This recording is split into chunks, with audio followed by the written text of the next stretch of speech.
All right, so now let's get into rational functions. So in this first example, we're just going to identify the asymptotes, holes, and intercepts. So we can't simplify anything. You always want to look to simplify first. So just remember let's go and talk about the vertical asymptotes here. Vertical asymptotes are going to be the values that make your denominator equal to 0. So what I always like to do is set my denominator equal to 0 and go ahead and solve. And you can see x is going to equal a -3. For the horizontal asymptotes, we need to use the horizontal asymptote test. And when we're comparing our degrees in our numerator and our denominator, then we know that the horizontal asymptote is going to be the leading coefficient over the leading coefficient. So therefore, this case is going to be y equals a 1/1, which is just going to be a 1. So holes would be when we have something that's removable, something that can be divided out. But in this case, there are no holes because nothing can be divided out or simplified. Now to find the x-intercepts, the x-intercept is when y is equal to 0, right? Well, if you plug a 0 in for f of x, right, the first thing you're going to want to do is multiply by an x plus 1 on both sides. So let's see, the x-intercept, okay, is basically all you simply need to do is set your numerator equal to 0, because when I go ahead and multiply an x plus 3 on both sides, that's just going to go to 0. So therefore, I can subtract a 2 on both sides, and I get a x equals a -2. And then to find the y-intercept is when x equals 0. So if I plug a 0 in for x and 0 in for x here, I'm just going to get it's just going to make everything just a 2 or 3. So y is going to equal a 2/3. We do got to do another one. So let's go ahead and work on this example. So this example, first thing we're going to want to do is actually simplify this. Okay. So what we're going to do here is I want to factor this. So this can be factored into an x plus 5 times an x minus 4. And this one can be factored into a x minus 9 times an x plus 5. Okay. Now we want to see what can be divided out, and voila, you can see that those can be divided out. So the important thing here is when we're dealing with our vertical asymptotes, our vertical asymptotes, if I remember, I said that's when the denominator equals 0. However, that got divided out. So that is not a vertical asymptote. That is going to be a whole. So the only place where we're going to have a vertical asymptote is when x minus 9 is equal to 0, which is at x equals 9, right? Because that's the value that makes your denominator equal to 0. My horizontal asymptote is going to be exactly the same. Notice it's quadratic equals quadratic. So again, you take the linear coefficient over the linear coefficient, which is y equals 1/1, which in this case is 1. So it's only the linear coefficient over linear coefficient when the powers are the same, okay? But remember, you could also have a slant asymptote or no asymptote. So that's all within the horizontal asymptote rules. As far as my holes go, again, this is going to be divided out, right? See how the x plus 5 simplified out? So what I'm going to do is I'm going to take the value that gets divided out, and that's going to be your whole. So therefore, I don't know why I'm showing my work here. That's just going to be an x equals a -5 in that case.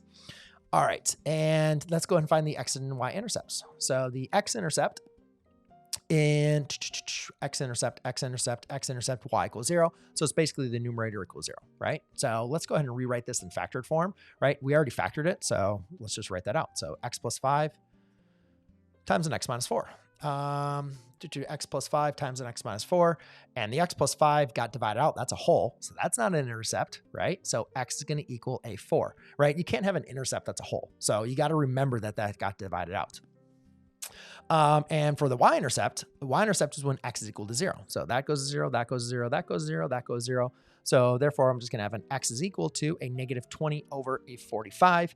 Let's see, I can probably simplify that. Let's go ahead and see what it'd be. So 5 goes in 45 9 times. So that's a 4/9. Can be simplified. Hopefully I did that right. All right, so let's just practice simplifying some expressions. And basically what we're doing is we're just going to be factoring. So I'm not going to spend a lot of time explaining the factoring process. I'm just going to kind of go through. I will explain what I'm doing. But again, the only way you're going to get better at factoring is practicing. Okay, not watching YouTube videos or watching myself do it. Okay, so in this case, this is the difference of 2 squares. So that's an m minus 5 times a m plus 5. And then down below here, I can factor out the m first, and that's going to leave me with an m plus 5. Those divide out. So my final simplified expression is a m minus 5 all over an m. In this example here, again, we want to simplify before we multiply. Remember, when we're multiplying rational expressions, you're multiplying straight across. So let's just go ahead and factor everything we can. And in this case, so this one would be a minus 3 times an a minus 2. And then here I can factor out a 3, and that's going to be an a plus 4. Okay, so let's divide out things that actually can be divided out before we actually multiply. So those are going to divide out. So now both denominators divided out, so I'm only left with a 3 times an a minus 3. So that was kind of simple. In this case, remember, dividing is the same thing as multiplying by the reciprocal. But before we do that, let's go ahead and simplify. So here I can factor this out to a 3 times an x plus 1. Here I can factor out the 3. That's going to be an x squared plus what, 11x plus 10. And then that can again be factored out to a 3 times a x plus 10 times an x plus 1. Okay, guys, don't be scared of like showing your work. Okay, so when I'm dividing this, that's the same thing as a 3 times x plus 1. And then remember, we're going to multiply by the reciprocal. So a 3 times x plus 10 times an x plus 1. Okay, and that's going to be all over a x minus 10, right? So basically, I just reciprocated the divisor. And now you can see the 3's will divide out, the x plus 1's will divide out, and now it's going to leave me with a x plus 10 all over a x minus 10. Now, when adding, so the next example we're going to be, I think we're doing adding and subtracting. So for adding and subtracting, remember, we got to get common denominators. And so to go ahead and do that, what we need to, first thing we always need to do though is simplify. Simplify is always going to be your best bet. I do not like the way that's this written, this 2 minus an a squared. So what I'm going to do is I'm going to factor out a negative, and I'm going to rewrite this as an a squared minus a 2. That doesn't really seem to help me out anymore from in there. So actually, I think we'll be okay. Let's go ahead and factor out our denominators. So here I can factor out an a, that'd be an a plus 1. And here I can factor out a 3, which would be also give me an a plus 1. Okay, so there's my two denominators. What do they have in common? An a plus 1, right? What do they not have in common? An a and a 3. So what I'm going to do is I'm going to list out my LCD. My LCD in this case is going to be a 3a times an a plus 1. Okay, so to get my common denominator here, I need to multiply by 3 over 3. To get my common denominator here, I need to multiply by an a over a. Now again, make sure you put parentheses around here when you're using an LCD. So therefore you can simplify correctly. So when I multiply 3 times an a times a plus 1, I'll get the LCD. When I multiply an a times a 3 times a plus 1, I'll get the LCD. That's exactly what I'm looking for. So I'm going to go ahead and multiply this, and then just going to rewrite everything all over the LCD because I'm going to have to simplify that. Okay, so we're going to have a 6 minus a 3, a squared. And then over here, I'm going to have a plus a 3a squared plus a 4a. And that's going to be all over my LCD, which is going to be a 3a times an a plus 1. All right, so now you can notice that these are going to add to 0. And then therefore, I'm left with a final answer of a 4a plus 6 all over a 3a times an a plus 1. Okay. All right, let's go ahead and take a look at this one. Same thing. We need to find the LCD. So I want to factor that. And when I factor this one, so now we're just going to apply the operation differently. Now we're just going to subtract the numerators. So in this case, I'm going to have a x minus 2 times an x plus 3 and an x minus 2. So notice how they both share the x minus 2. So the only thing now to get this LCD on the right-hand side is I just need to multiply by an x plus 3. Okay, so I'll just do that, and I'll just label that, and LCD equals, let's see, x minus 2 times an x plus 3. All right, so make sure you apply distributive property, and also make sure that that is a negative 4, okay? So sometimes I like to write it as an addition problem and just with a negative. So therefore, this is now going to give me a 8x minus 1 minus a 4x, and therefore that's going to be minus a 12, and that's going to be all over my LCD, which is a x minus 2 times an x plus 3. And a lot of times we just leave it exactly as it is. We don't go any further from there. So therefore now this is going to give me a 4x minus a 13. Okay. Now in this next example, I guess I'll just do another one from here. So factor this into an x minus 3 times an x plus 3. Here I can factor out the 4 into an x, let's say factor out 4, that's going to be an x minus 3. So again, from here, I need to multiply by a 4 over 4, and over here, I need to multiply by an x plus 3 over an x plus 3. Okay, so my LCD in this case is going to be a 4 times x minus 3 times an x plus 3. All right, so now I'm going to get a, let's see, just apply distributive property here. So I'm going to get a, no, I don't like to write my 4s like that. So now in this case, I'm going to get a 4x, and that's going to be plus a 5x plus a 15. And that's going to be all over here, a 4 times a x minus 3 times an x plus 3. And then again, you can simplify that, right, to give you a 9x. So my final answer is going to be a 9x plus 15 all over a 4 times x minus 3 times an x plus 3. Perfect. Okay, so now let's go and take a look at some complex fractions, because like complex fractions usually gets to a lot of students. But it's basically, the same idea. We have so many, when we have multiple fractions, that's when we have a complex fraction. So what I'd recommend for a problem like this is just to go ahead and multiply by a z. You need to find your common denominator. So you might say, well, what is my common denominator, right? There are so many denominators going on. So basically what you want to do is just go look at the denominator of each of your terms, okay? So in this case, we have all these, we have a numerator, a big numerator and big denominator, right? But you can see here, there's only really one denominator, z and 1.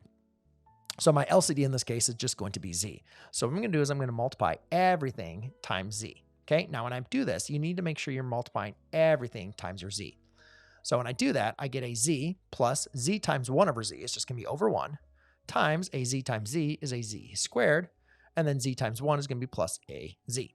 Now, I can go ahead and simplify or factor out a z, right?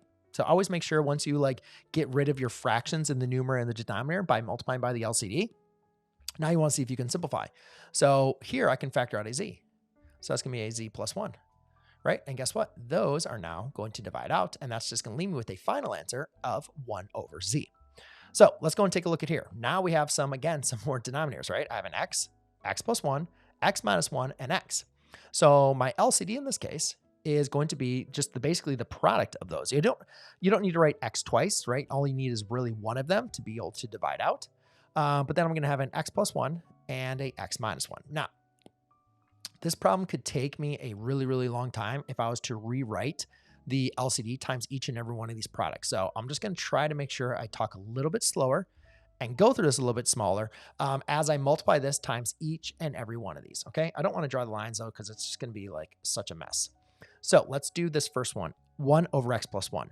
When I multiply this times that, right? When I multiply this times my LCD, the x's are going to divide out. So that's just going to leave me now with a x times a x plus 1 times a x minus 1, okay? All right, now let's go and take a look at this example. When I multiply this fraction times this fraction, and that's going to be multiplied by 1, right? There's still that 1 there. Make sure you have your accounting. When I multiply this fraction times this, the x plus 1s are going to divide out. So what that's going to leave me with is a 3 times a x minus 1. I don't know why I'm writing the x in parentheses. Let's just write it like this. So it's a 3x times a x minus 1. All right, so that's it for the numerator. Now let's go over to the denominator. Here, the x minus 1s are going to divide out, and that's just going to leave me with a 3 times x plus 1. So 3 times an x plus 1. Okay, and then over here, again, the x's are going to divide out, and that's going to leave me with a 1. So that'll be plus a 1 times a x plus 1, x minus 1. So x plus 1. I don't know, that looks really bad. So let's go and fix that. So that's going to be x plus 1, and that's going to be times a x minus 1. Okay. So now let's go and see what are some things we need to know. So x plus 1 times x minus 1 is x minus 1 squared, right? So that'd be x times a x minus 1. X squared minus 1. And then this is going to be a 3x minus 1. That's a 3x squared minus a 3x, right? Make sure you apply distributive property. And then I can apply distributive property over here, but we'll do that in the second round. So over here, apply distributive property. That's a 3x squared plus 3x. Over here, that's going to be plus a x squared minus 1. Okay, so the only thing I didn't be able to do distributive property was this one. So that's going to give me what? A x cubed minus an x, right? Okay, so let's go and simplify now and write the final answer. So I have an x cubed. And then negative x minus 3x is going to be a negative 4x, but let's do the x squared next. Sorry. So I just have an x squared. I only have one x squared. So that's going to be plus a 3x squared. And then negative x minus 3x is going to be a negative 4x. And then in denominator here, I can only combine these two. So that's going to be a 4x squared plus a 3x minus 1. All right, and then I guess we could go ahead and factor these and see if there's anything that simplifies out. So if I factor out an x, that leaves me with an x squared plus 3x minus 4, right? And that can be factored down. So that can be factored down into a x plus 4 times an x minus 1. Okay, and then let's go and do this one. So that is my numerator. And then my denominator, let's see, how could I factor out a So could I rewrite this as a 4x squared plus 3x minus 1? Okay, how could I factor that? Let's see, I could do a 4x times an x. And then if I did this at plus 1, and then this would be a what? A minus 1? I think that would work. Yeah, there'd be 4x and that'd be 3x. But it's not going to divide anything out, right? So that is going to be my final answer. You always want to see if something can divide out or simplify. But in this case, thankfully, nothing is going to, that's not going to happen. All right, and just remember when we were dividing rational fractions, we multiply by the reciprocal. Yeah, that's exactly what we were doing here. You have a fraction divided by another fraction, right? This, like, you could rewrite this as a division problem if you wanted to, right? You could just rewrite this as a 7x, not right there. You could rewrite this as a 7x plus 2 divided by 5x minus 3 divided by a 9x plus 4 divided by a 6x plus 7, right? So just rewrite it as a multiplication problem. So you just multiply by the reciprocal, right? And that's basically all we are simply doing here. And the reason why that works is when you multiply by the reciprocal, what does that do to my denominator over here? That makes my denominator go to 1, right? That goes to 1. So, but whatever you do in the denominator, you also have to do in the numerator. 9x plus 4. Now, nothing actually simplifies in this case. So what I'm going to actually do is actually have to multiply both of these out using lovely FOIL. So let's go ahead and put parentheses around everything, and let's go and multiply it out. Now, do remember that we have a negative. Now, it doesn't matter if you put the negative up top or if you put the negative on the bottom. You could distribute the negative, but I'm just going to leave everything, that negative on the outside, and do some math here. So 7x times 6x is a 42x. 7x times 7, let's do the x's first. That's 42x squared. 7x times 7 is going to be a 49x. 6x times 2 is going to be a plus a 12x. And 2 times 7, is going to be a positive 14. And then in my denominator here, I have a 5x times 9x is a 45. X squared, I have a 5 times 4 is going to be a 20x. I have a 9x times 3 is going to be a negative 27x, right? And negative 3 times 4 is going to be a negative 12. Cool. All right, so let's go ahead and combine our like terms here. So therefore now I'm going to get a final answer of 42x squared. Let's see, that's going to be plus a 61x plus 14. And then over here, this is going to be a 45x squared. This is going to be a negative 7x minus 12. Okay, now we should also go and check to see if these are factorable, but these look like pretty difficult problems to go ahead and factor. I'd probably be sitting here for a little bit trying to see if they are factorable. So I am just going to leave the answer out like this. I would not even attempt to actually try to see if this is factorable by myself. What I would simply do is go ahead and use graphing technology or, some kind of computer system to be able to check if those are factorable and if it could be further simplified. I don't think that's a great use of your time to be manually checking this because this could be pretty crazy. Okay. But I'll just leave my answer as this, but just give a note, it could be simplified. All right, now we're just going to solve on solving rational expressions. So when solving rational equations, we want to get rid of these denominators, right? I don't like denominators. Just like we didn't like the complex fractions, we got rid of the denominators. So in this case, what I usually like to tell students is get rid of the denominators by multiplying everything by the LCD. So the quickest, fastest, easiest way to find the LCD is to just multiply by your denominators. Now that doesn't always work, which will happen in the next example. But in this example, it does work because 5 and x minus 3 do not share anything. So therefore, if I multiply by my LCD, which is a product of my denominators, and again, we're going to multiply by everything. You got to make sure you multiply everything to produce that equivalent equation. That's now going to get rid of my denominator. So again, what I want you to do is as I multiply this through, x minus 3 is going to evenly divide into that, right? So that's going to leave me with a 5 times x. Here, the 5s are going to divide out. That's going to leave me with a 2x minus 3. Well, now it's just a two-step equation. Or not a two-step equation, but I guess it is two-step equation. So now I can just go ahead and solve. So divide by 3, and x is going to equal a negative 1. However, we got to make sure that whatever our values are not going to make my denominator equal to 0. That would then be an extraneous solution. So the only value that would be extraneous in this case would be a 3. And if x equals negative 1, is not 3. So therefore, this solution works. But you will want to make sure, just like with logarithms, you will want to make sure you can check for extraneous solutions. Now, in this example, again, what I'm going to do is here factor this. So this is x minus 5 times an x plus 5. Okay? So now my LCD is not going to be x plus 5 times x minus 5 times x plus 5 times x minus 5. You don't want to do that. what you want to do is you only need to write them down once. So you just want to take into account what they share. So I have an x plus 5 is shared, right? So I just need one of them. And then also an x minus 5 is shared. So again, I just need one of them. Okay, so that's going to be my LCD, and I'm going to multiply everything times that LCD. Okay, now again, I'm not going to show my work going through it. I'm just going to kind of mentally do it. So when I multiply an x minus 5 times x plus 5 times a 2 over x plus 5, the x plus 5s divide out. That's just going to leave me with a 2 times an x minus 5. Over here, both my x minus 5s and my x plus 5s will divide out. That's just going to leave me with a 6. And then over here, my x plus 5s, x minus 5s divide out. So that's just going to leave me with a 3 times an x plus 5. Okay, so now I can just apply some good old distributive property.